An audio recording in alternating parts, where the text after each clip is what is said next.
Hello, welcome to our third lesson. My name is Opak Mark. In this lesson, we shall look at images formed by a plane mirror, image location in a plane mirror, and lastly, formation of multiple images in thick plane mirrors.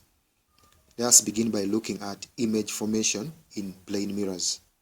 So we have this plane mirror M, and then we have a point object A. So a ray from A meets this mirror M normally, and then it is reflected along the same path. So it's going to be reflected along DA, and it will appear to come from I. Another ray, AO, is reflected along OB, and thus it appears to be coming from this I. So these two rays will intersect at I. Hence we shall say that the image is going to be formed at I. Now from the geometry of this figure, we can see that the angle DAO is going to be equal to the angle AON because they are alternating. So if this is I, even this is I. Also the angle AON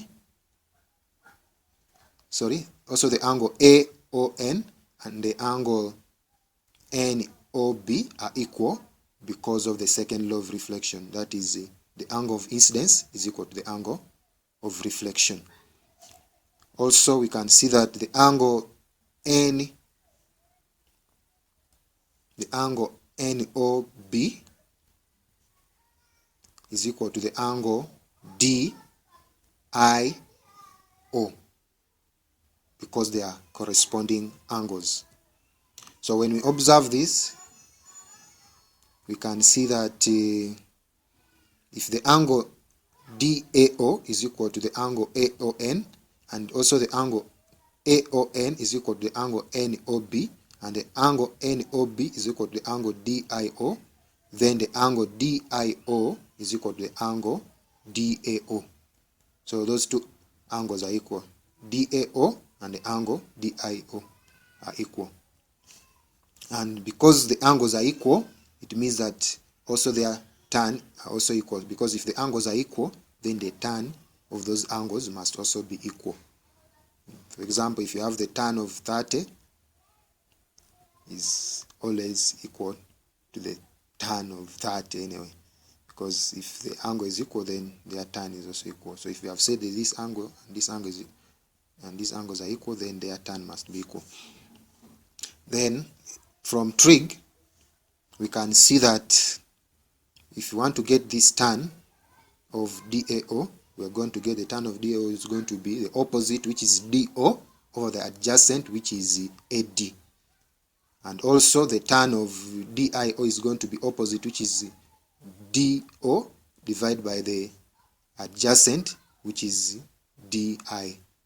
So if we equate the two and cross multiply, we shall have AD equal to DI. So we shall conclude that the image is as far behind the mirror as the object is in front. Let us also look at the characteristics of images formed by plane mirrors. So these images are always virtual, erect or upright, laterally inverted, same size as the object, and as far behind the mirror as the object is in front, just like we have seen. Now, we want to see some terms here. We want to look at a real image. A real image is an image formed by the actual intersection of light rays, and usually it is formed on the screen. Then we also have a virtual image. A virtual image is the image formed by apparent intersection of light rays, and usually they are not formed on the screen. Let's continue and look at location or image location in plane mirrors. So we want to see, we have already seen that these images are virtual, so they cannot be formed on the screen. Now we want to see how can we locate the images formed in a plane mirror. So we shall have this setup. So when you observe this setup, what we are going to do first of all is we are going to get our cardboard and then place it on a table or a bench, and then we get a white sheet of paper and place that white sheet of paper on the cardboard, and then place our plane mirror AB on that sheet of paper. After placing the mirror AB on the white sheet of paper, looking through this side A, we are going to place pins P1 and P2 such that they appear to be in line with the image of this object pin O, so that they appear to be in line with this, with the image of the object pin O. So we shall place those pins P1 and P2 in line with that image of the object pin O. Then we shall also repeat the procedure. We shall repeat that procedure with the pins P3 and P4. That means that we shall also place pins P3 and P4 such that they appear to be in line with the image of the object pin O. That is looking through this side B. Then after that, we shall remove the plane mirror. Then we shall remove also the pins P1, P2, P3 and P4. After removing those pins, we shall then join the marks formed by the pins P1 and P2. Those marks which will be left on the paper, we shall join them with a straight line, and then also we shall also join the marks formed by P3 and P4 with a straight line, and where the two lines meet is where the image will be. So that is where the image will be formed. Let us also continue and look at the formation of multiple images in thick plane mirrors. So we need to note that thick plane mirrors have two reflecting surfaces, that is X and Y. X and Y. And usually there is always both reflection and then transmission. For example, if you see this, a ray from this object O is going to be meeting this thick plane mirror at A. So at A, there is going to be both reflection and then transmission. The reflected ray is going to lead to the formation of this image I1. And then the transmitted ray is going to lead the formation, the transmitted ray, that is this ray here, is going to undergo reflection at B. Is going to undergo reflection at B.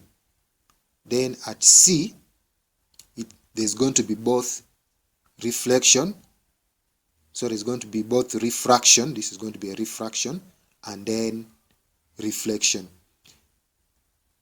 The refraction will lead to the formation of this image I2. And then the procedure will continue with the reflected ray again. Will go to this point, and then it's going to be reflection, and that reflection at this point will lead to both the refraction here. There's going to be refraction, and also there will always be more reflection here, but the refraction again will lead to this formation of image I3. So the successive total internal reflections will lead to the formation of multiple images. So let us make a note. We know that thick plane mirrors, these thick plane mirrors always absorb some incident light, and because of that, the images formed by thick plane mirrors are always less bright. That means that at this point, this one here, the I1 here may be bright, but I2 will be less bright, and I3 will be further less bright, and so on and so forth. So it means that the images formed the successive images formed will always be less bright because of the absorption of some of the light rays that are incident on this plane mirror. Thank you for being part of this lesson. Let us meet in the next lesson.